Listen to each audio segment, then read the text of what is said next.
Hi hello ಎಲ್ಲರಿಗೂ ನಮಸ್ಕಾರ. ಜ್ಯೋತಿ ಅಡುಗೆ ಚಾನಲ್ಗೆ ಸ್ವಾಗತ.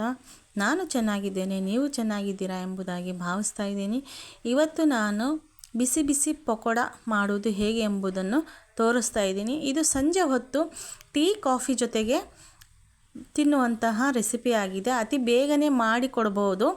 ಇಲ್ಲಿ ನಾನು ಬೌಲಲ್ಲಿ ಒಂದು 4 ದೊಡ್ಡ ಗಾತ್ರದ ಈರುಳ್ಳಿನ ಸ್ಲೈಸಾಗಿ ಕಟ್ ಮಾಡ್ಕೊಂಡು ಎತ್ತಿಟ್ಕೊಂಡಿದ್ದೀನಿ. ಇದನ್ನು ಒಂಚೂರು ಬಿಡಿ ಬಿಡಿಯಾಗಿ ಮಾಡ್ಕೋಬೇಕು. ಈ ಥರ ಕೈಯಿಂದ ಸ್ವಲ್ಪ ಕಿವುಚಿದ್ರೆ ಬಿಡಿ ಬಿಡಿ ಆಗುತ್ತೆ. ನಂತರ ಇದಕ್ಕೆ ಅರ್ಧ ಟೇಬಲ್ ಸ್ಪೂನಷ್ಟು ಜೀರಿಗೆನ ಹಾಕ್ಕೊಳ್ತಾ ಇದ್ದೀನಿ. ಅರ್ಧ ಟೇಬಲ್ ಸ್ಪೂನಷ್ಟು ಓಂಕಾಳನ್ನ ಸೇರಿಸ್ಕೊಳ್ತಾ ಇದ್ದೀನಿ. ನಂತರ 2 ಹೆಚ್ಚಿಟ್ಕೊಂಡಿರುವಂಥ ಹಸಿಮೆಣಸಿನ್ಕಾಯಿನ, ನಂತರ ಕೊತ್ತಂಬರಿ ಸೊಪ್ಪನ್ನು ಸ್ವಲ್ಪ ಸೇರಿಸ್ಕೊಳ್ತಾ ಇದ್ದೀನಿ.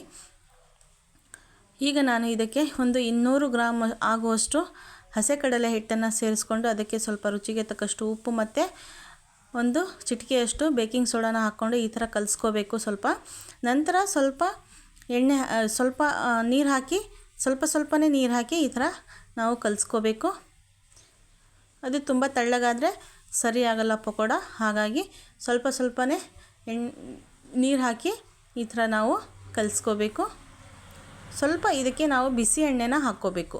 ಬಿಸಿ ಎಣ್ಣೆ ಹಾಕ್ಕೊಳ್ಳೋದು ಏನಕ್ಕೆ ಅಂದರೆ ಪಕೋಡ ಸ್ಪೈಸಿಯಾಗಿ ಬರೋದಕ್ಕೆ ಅಂಥೇಳಿ ಇದನ್ನು ನಾವು ಬಿಸಿ ಎಣ್ಣೆ ಹಾಕ್ಕೊಂಡು ಒಂದು 5 ನಿಮಿಷ ಇದನ್ನು ಸೋಕ್ ಮಾಡ್ಕೊಳ್ಳೋಕ್ಕೆ ಇಟ್ಕೊಳ್ಳೋಣ. ನಂತರ ಇದನ್ನು ಎಣ್ಣೆಯಲ್ಲಿ ಈ ಥರ ಬಿಟ್ಕೊಳ್ಳೋಣ. ಆಯಿತಾ?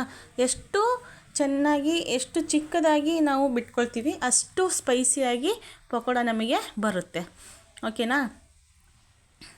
ಈ ಥರ ಚಿಕ್ಕದಾಗಿ ಬಿಟ್ಕೋಬೇಕು.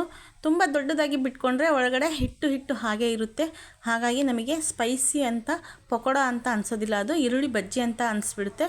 ಹಾಗಾಗಿ ನಾವು ಈ ಥರ ಚಿಕ್ಕದಾಗಿ ಬಿಟ್ಕೊಂಡು ಈ ಥರ ಬ್ರೌನ್ ಕಲರ್ ಬರೋವರೆಗೂ ನಾವು ಇದನ್ನು ಎಣ್ಣೆಯಲ್ಲಿ ಫ್ರೈ ಮಾಡ್ಕೊಳ್ಳೋಣ. ಡೀಪ್ ಫ್ರೈ ಮಾಡ್ಕೋಬೇಕು. ಸ್ವಲ್ಪ ಊರಿನ ಕಡಿಮೆಯಲ್ಲೇ ಮೀಡಿಯಮ್ ಫ್ಲೇಮಲ್ಲೇ ಇಟ್ಕೊಳ್ಳಿ. ಹೈ ಫ್ಲೇಮಲ್ಲಿ ಇಟ್ಕೊಳ್ಳೋಕೆ ಹೋಗಬೇಡಿ. ಹೈ ಫ್ಲೇಮಲ್ಲಿ ಇಟ್ಕೊಂಡ್ರೆ ಮೇಲ್ಗಡೆ ಬೇಗ ಬಿಡುತ್ತೆ. ಹಾಗಾಗಿ ಒಳಗಡೆ ಹಿಟ್ಟು ಹಾಗೆ ಇರುತ್ತೆ.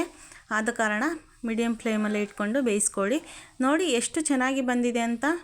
ನೋಡಿ ಫ್ರೆಂಡ್ಸ್, ಈ ಥರ ಬ್ರೌನ್ ಕಲರ್ ಬರೋವರೆಗೂ ನಾವು ಫ್ರೈ ಮಾಡಿಕೊಂಡು ಈ ಥರ ಪ್ಲೇಟಲ್ಲಿ ತೆಗೆದು ಹಾಕ್ಕೋಬೇಕು.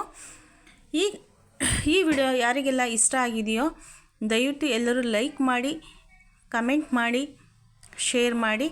ಹಾಗೆ ಯಾರೆಲ್ಲ ನನ್ನ ಚಾನಲ್ನ ಹೊಸದಾಗಿ ನೋಡ್ತಾ ಇದ್ದೀರಾ ದಯವಿಟ್ಟು ಸಬ್ಸ್ಕ್ರೈಬ್ ಮಾಡ್ಕೊಳ್ಳಿ. ಸಬ್ಸ್ಕ್ರೈಬ್ ಮಾಡ್ಕೊಳ್ಳೋದ್ರಿಂದ ಯಾವುದೇ ಥರದ ದುಡ್ಡು ಕಟ್ಟಾಗೋದಿಲ್ಲ. ಒಬ್ಬೊಬ್ಬರು ದುಡ್ಡು ಕಟ್ಟಾಗುತ್ತೆ ಅಂಥೇಳಿ ಯಾರೂ ಸಬ್ಸ್ಕ್ರೈಬ್ ಮಾಡ್ಕೊಳ್ಳೋಲ್ಲ. ಎಲ್ಲರೂ ಸಬ್ಸ್ಕ್ರೈಬ್ ಮಾಡ್ಕೊಳ್ಳಿ. ಮತ್ತೆ ಹೊಸ ವಿಡಿಯೋ ಒಂದಿಗೆ ನಾನು ನಿಮ್ಮೊಂದಿಗೆ ಭೇಟಿಯಾಗುತ್ತೇನೆ. Thank you.